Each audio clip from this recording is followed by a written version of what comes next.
Hey everybody, how's it going? Today we're going to be looking at Rule 3 from Jordan Peterson's 12 Rules for Life.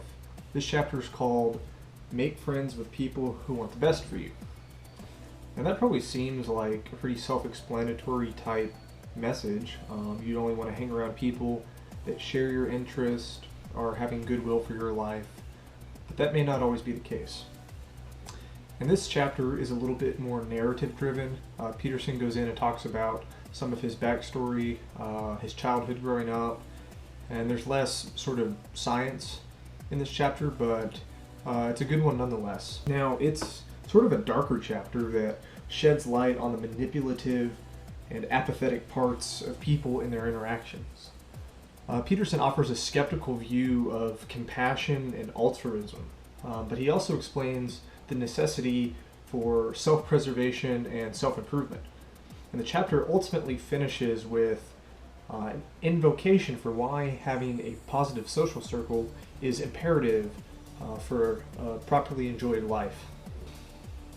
The chapter begins with Peterson describing growing up in Fairview, Canada, up in Alberta, and he makes it a point to describe how cold it got there in the winters. He tells these stories of how people would have to put heaters on their engine blocks overnight to keep the engine oil from freezing in their cars.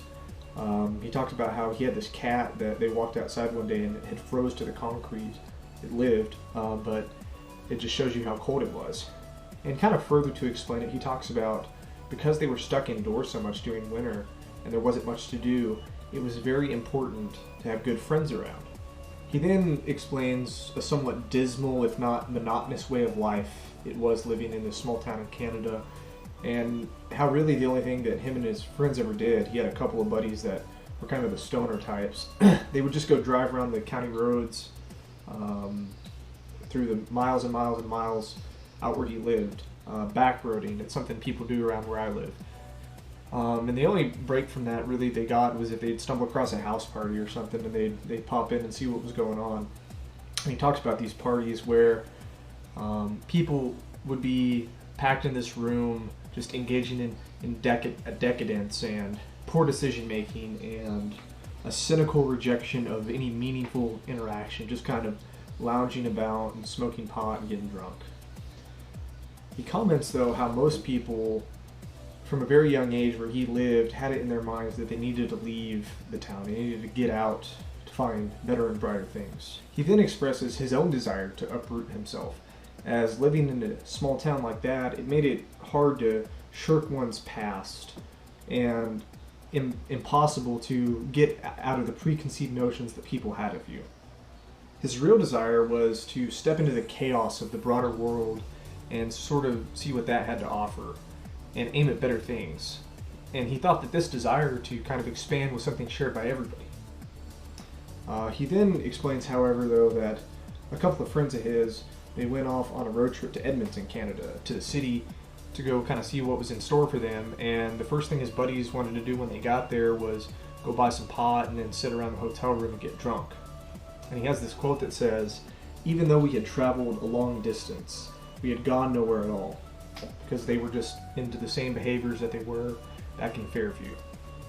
He flashes forward a few years and talks about living in this high-rise apartment with his sister in one of the cities in Canada and how they kind of try to change their way of life a little bit. And a couple of his buddies from high school decided to stop by. Now these two were still the stoner type. They were high out of their minds when they showed up, and it was sort of emblematic to Peterson of how two people from the same background could end up in two different ways of life, two very different ways of life.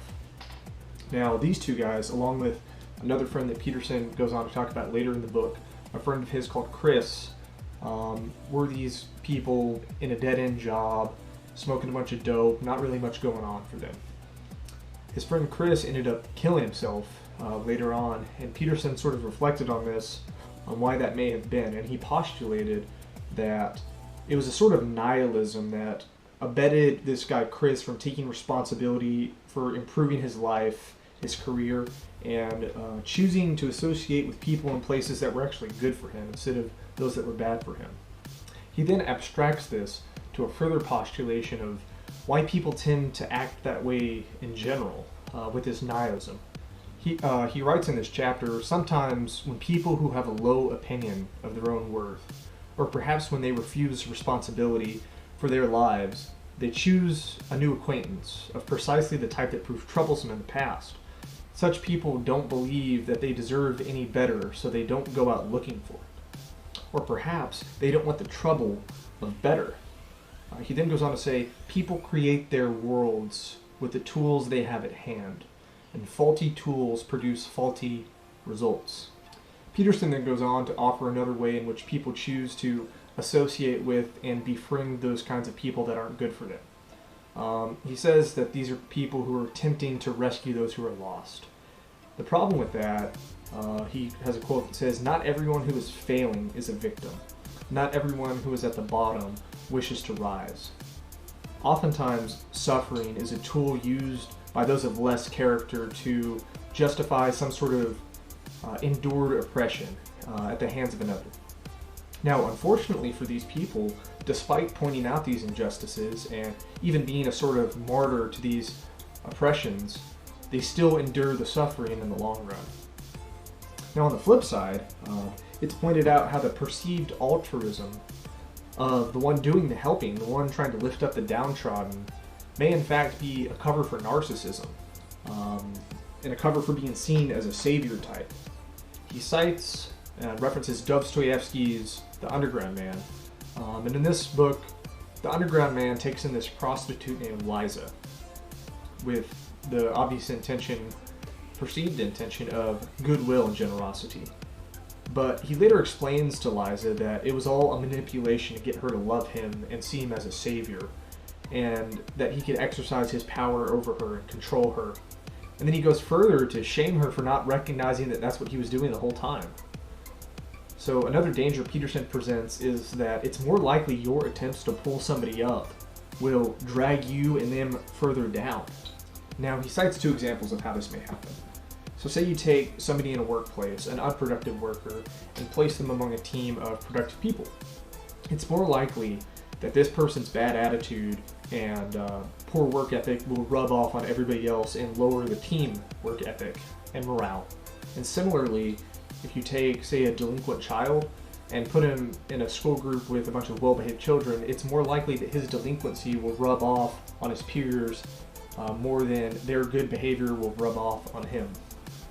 Peterson offers a dark but necessary call to self-examination if one is seeking to lift up another.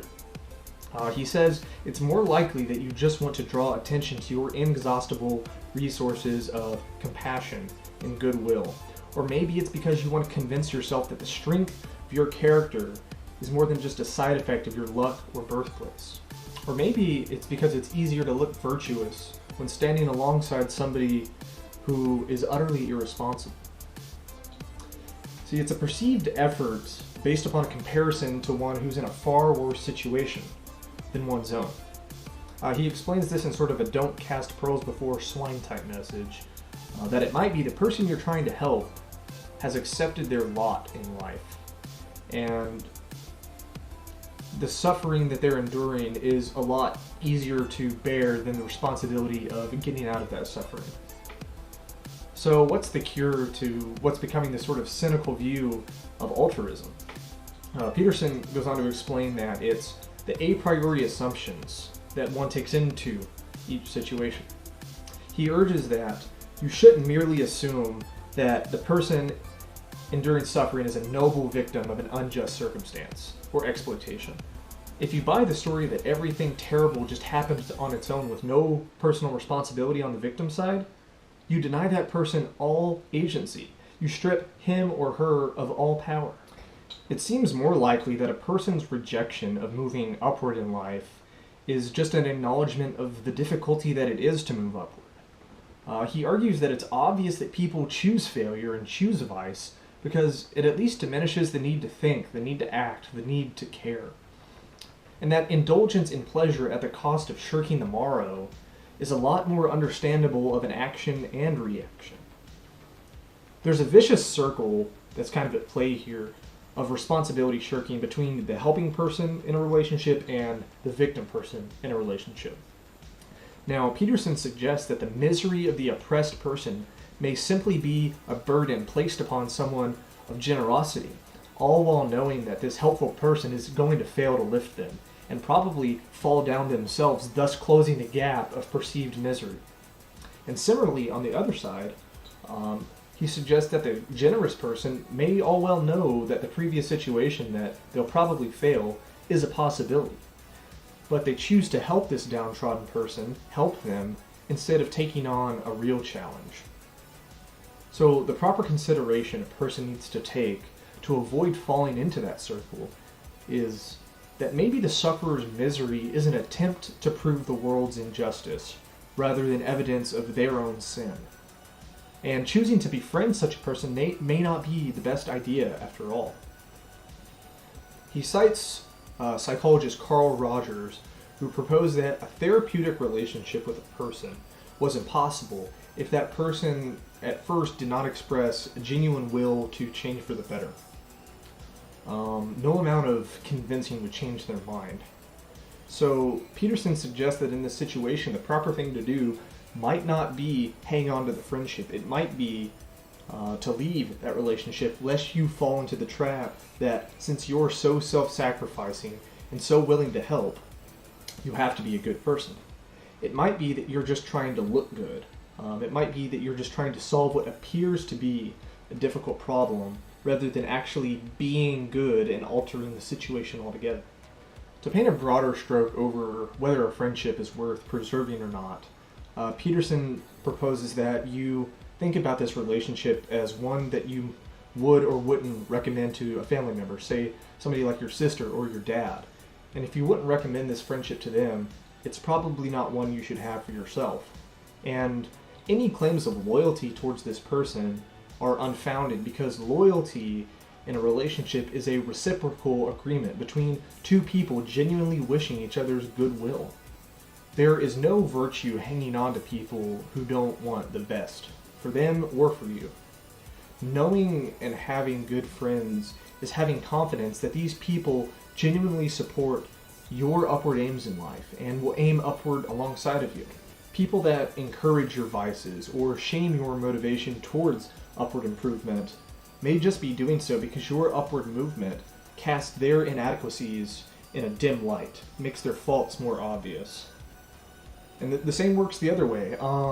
You may be hesitant to hang out with people of good character because it makes your faults more obvious, so you choose to hang around people of poorer character so that you seem in the right. An upward movement towards an ideal inevitably creates a judge, and this judge makes inadequacies and faults more obvious by nature. It points out the cynicism and nihilism of those who aren't trying.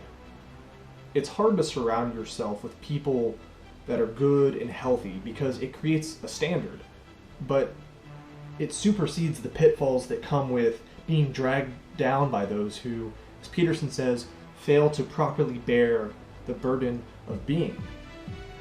So if you do want to improve your life and improve the lives of those around you and bring them with you, make friends with people who want the best for you. Thanks very much for watching. I hope you guys enjoyed this video and didn't mind that there was a lot more quotes in this one. If you liked the video, please like, and if you enjoy this content, consider subscribing and telling your friends. We'll be back pretty soon with Rule 4 of 12 Rules for Life, and until then, bye con Dios.